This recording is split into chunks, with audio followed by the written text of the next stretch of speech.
Brandon Moreno versus Deiveson Figueiredo 3, the trilogy has been made. Why? I'm going to ask those questions in today's video and give my reaction and breakdown of the fight being made, and also a bit of an early prediction on who I think is going to win that bout as well. But let's start straight away with why has this trilogy been made between Brandon Moreno and Deiveson Figueiredo? Of course, Deiveson Figueiredo was the flyweight champion. Brandon Moreno took the fight on 3 weeks turnaround after his win against Alex Perez. Deiveson Figueiredo defends his flyweight belt twice within 3 weeks. Goes to a draw with Brandon Moreno in the first fight, but it was only really a draw because they gave Brandon Moreno the 5th round on 2 judges' scorecards, which is a little bit weird, in all honesty, because there's no way you can give Brandon Moreno the 5th round, but 2 judges did so to make sure there was a draw for Brandon Moreno. We made the rematch. It was a great fight the first time as well. Even if Figueiredo won the first fight quite clearly and got the score given to him, I'm sure everyone would still want the rematch between him and Moreno.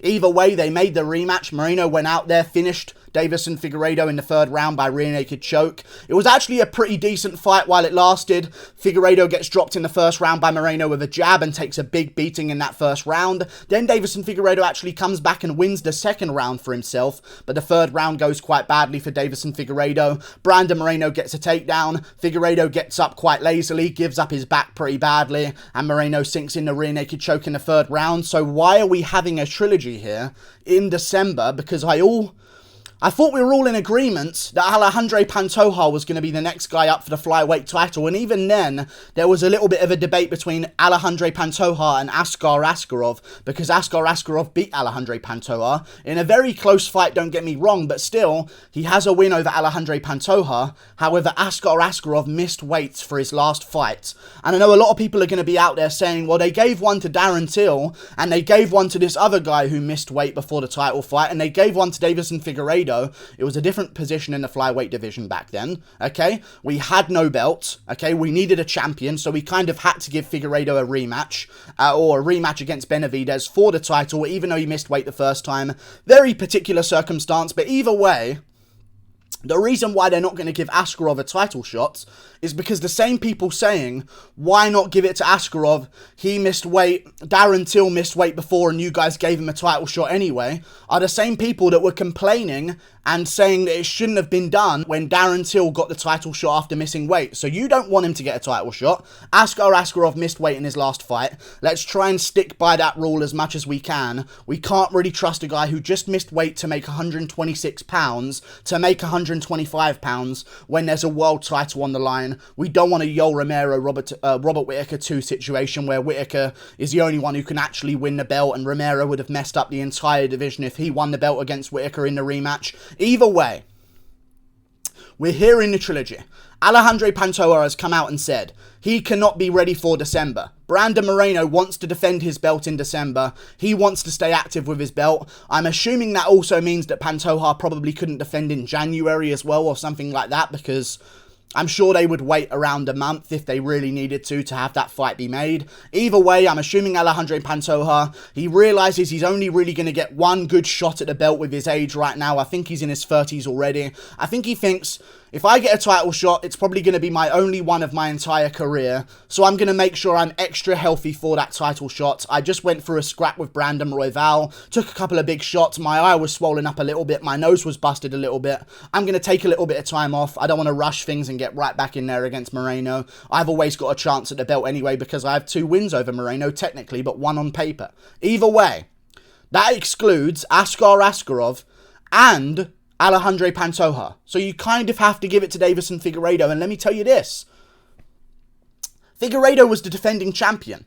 He defended against Alex Perez. He defended technically against Brandon Moreno the first time by draw.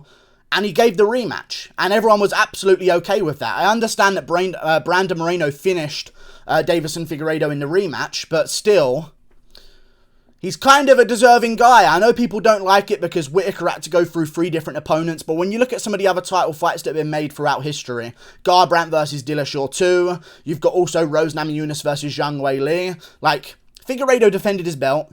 he should arguably have a win over Brandon Moreno if the judges didn't give Moreno the 5th round, which is genuinely just a pre-written scorecard. There's zero way you can give Moreno the 5th round, yet 2 fucking judges did to make sure he got the draw. Absolute rigging beyond belief. Rematch comes around, Deiveson Figueiredo gets dropped by a jab in the 1st round.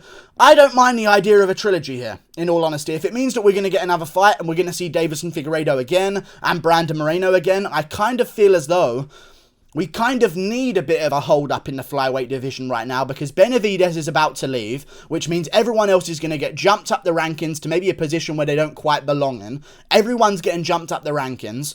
I kind of like the idea of creating a bit of a logjam for title shots in the flyweight division. It's forever been such a shallow division throughout history. I'm really happy that we're even having this discussion. Who should get the title shot at flyweight is a discussion right now. It never was. It's like, is there a guy who can get a title shot at flyweight? That's how it was for ages when Demetrius Johnson was champion. Like, who can we justify giving a fucking title shot in this shit division? Oh, Tim Elliott, you beat 3 absolute bums on The Ultimate Fighter. Here's your title fight. And honestly, Tim Elliott almost finished Demetrius Johnson in that fight as well. Either way, I like this trilogy. Let's make it happen. If it means it's just keeping them active, I don't mind that either. Gives Deiveson Figueiredo a chance to win back his belt. I'm a big fan of Deiveson Figueiredo. Either way, though, there is one big problem at the end of all of this.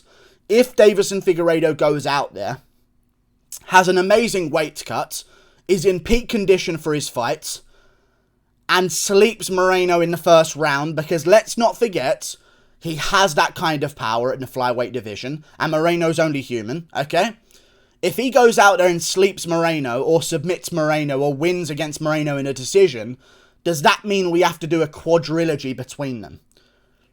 That would be the problem, in my opinion. I don't know, but I'm assuming that the UFC desperately wants Moreno to win this rematch, or trilogy, that they're going to have amongst each other. That means they'd put it to bed. They won't have to give Figueiredo any more title shots. They can move on with the flyweight division, and they don't have to have this massive, long quadrilogy situation with the flyweight belt that holds up everything for too long. I don't mind there being a fight right now. I want Askarov to get one more win and make weight.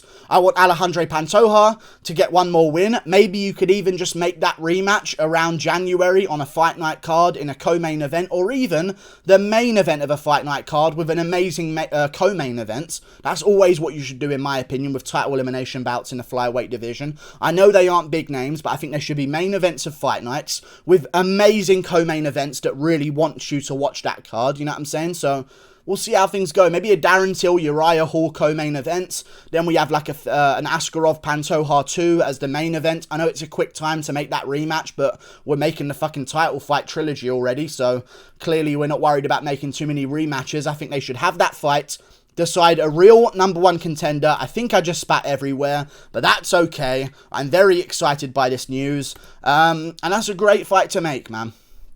You can't deny it. It's a good fight. It's got some history. It's a decent trilogy. And as long as it's because Pantoja can't make the date whatsoever and needs more time to recover, and Askarov missed weight in his last fight, I don't really mind. However, I wouldn't mind Askarov getting a chance at a belt either way. I do understand that, but I also do understand that the people that are saying Askarov should have got a chance at the belt, you gave it to other guys that didn't make weight, complained the shit out of life whenever they gave the guy beforehand a title shot after missing weight. So they hate it, but they're using their justification that it happened before to make sure that it happens again. I think we should try and uphold the rules of MMA, which there is an unwritten rule that if you do miss weight, you don't get a title shot. Guess what? Askarov ain't really a big name, and that's just the cruel reality of the business that we are in. He doesn't get a title shot, but either way, we now get to see him and Pantoja at least one more time. I don't mind who against, and that will just build up the flyweight division even more. Log jams are the best thing for a division to have.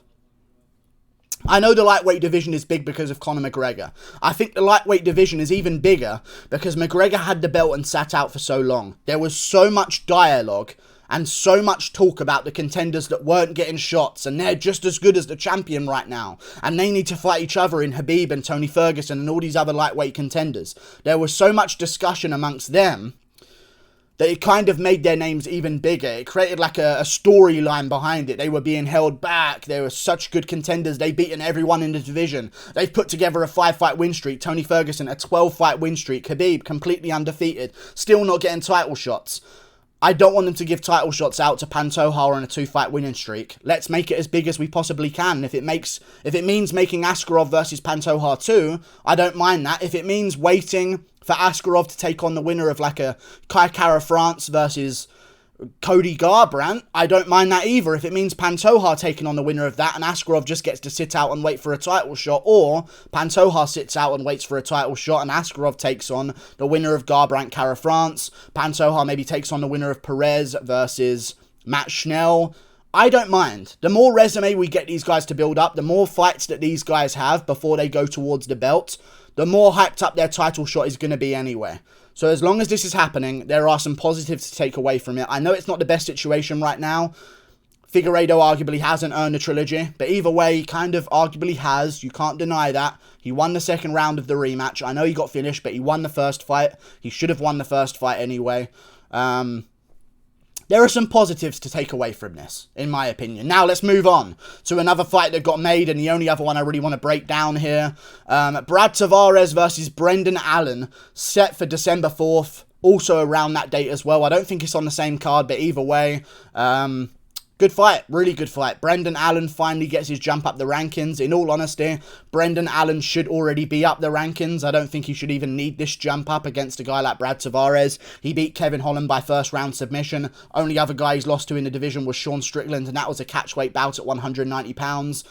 I feel like Brendan Allen should already be ranked in the middleweight division, but they're giving him a ranked opponent here in Brad Tavares. Very worthy, and I think it's going to be a great scrap. I'll probably go with Brendan Allen there, but let me talk about who wins between Moreno and Figueiredo. Other than Brad Tavares, Brendan Allen, which is a great fight because Tavares looked great against Omari Akhmedov, and Brendan Allen looked amazing against Punelli Soriano. But let's talk about Moreno versus Figueiredo. Let me give my prediction. I think that Moreno's probably going to win this one by TKO. I'll say Figueiredo shows up better than he did in a rematch, and I think he has a much better fight than he did in a rematch. But I think there's something to be said about Figueiredo once having this godlike power, and I know that he's called the God of War, I'm not even trying to make a pun here. He had this aura about him in the flyweight division that you could even see that Moreno understood whenever they had their first matchup. That if he hits you, you're probably going to get KO'd. In the flyweight division, he has ridiculous power. He's a very intimidating looking guy for the flyweight division. He's a massive guy for the flyweight division. If you try and take him down, he's going to submit you immediately. If you go for a stand-up fight with him, he's going to KO you. I think after the first fight, and after Brandon Moreno realised that he is not necessarily just the nail out there, and he can be the hammer himself on Figueiredo, I think his confidence has grown massively, and I think he'll go out there against Moreno, and he'll be the more improving fighter. He's the much younger guy. He's been working with Canelo on his boxing. I think his grappling is already good enough not to be in any danger against Figueiredo, and I think his stand-up and confidence in his stand-up is massively improved enough to go out there and maybe TKO Figueiredo in round 4 or 5. I'm going to go with that prediction. I know some people might say he's going to do it quicker than the second time, but either way, I reckon 4th or 5th round TKO. I think Figueiredo shows up in better shape in terms of a weight cut. I think he has a much better weight cut this time. He's got to learn from his last weight cut mistake, most definitely. He's had a bit of time off now as well after being a little bit burnt out in 2020. I know he's older than ever, but I think he's going to go out there way more patient, not get hit by anything too major, and stall out the fight for the first 3 rounds with a little bit of a back and forth. He might win a round. Moreno wins 2 of the rounds. Round 4 comes around. Moreno starts putting it on him and breaks him in the later rounds by TKO. It's a great matchup, though. But I would go with Moreno by TKO. But yeah, great matchups all round. I look forward to that card as well because the December card is looking absolutely... I know I burped there, and that might signal that it's a bad thing. But this is also a good thing as well. I don't know if you guys even heard that burp. It was internal. Either way, Poirier versus Oliveira in the main event. Signed, or verbally agreed to, I guess. Moreno versus Figueiredo 3 in the co-main event. Amanda Nunes versus Juliana Pena in the feature fights. You've got Cody Garbrandt versus Kai Kara France on the card as well. I'm noticing a lot of Brazilians here. Okay? Priscila Cachoeira is on the prelims. You've also got Andre Muniz versus Dricus du Plessis, another Brazilian in Andre Muniz. You've now got Deiveson Figueiredo on the card. He's also Brazilian. You've got Amanda Nunes, a Brazilian champion, on the card. You've got Charles Oliveira, a Brazilian champion, soon to be on that card. So I think a nice sprinkling off would be Poirier Oliveira main event, Moreno Deiveson Figueiredo in the co-main event, Nunes Pena in the feature fight, or preferably on the prelims, but it can go in the feature fight, I guess.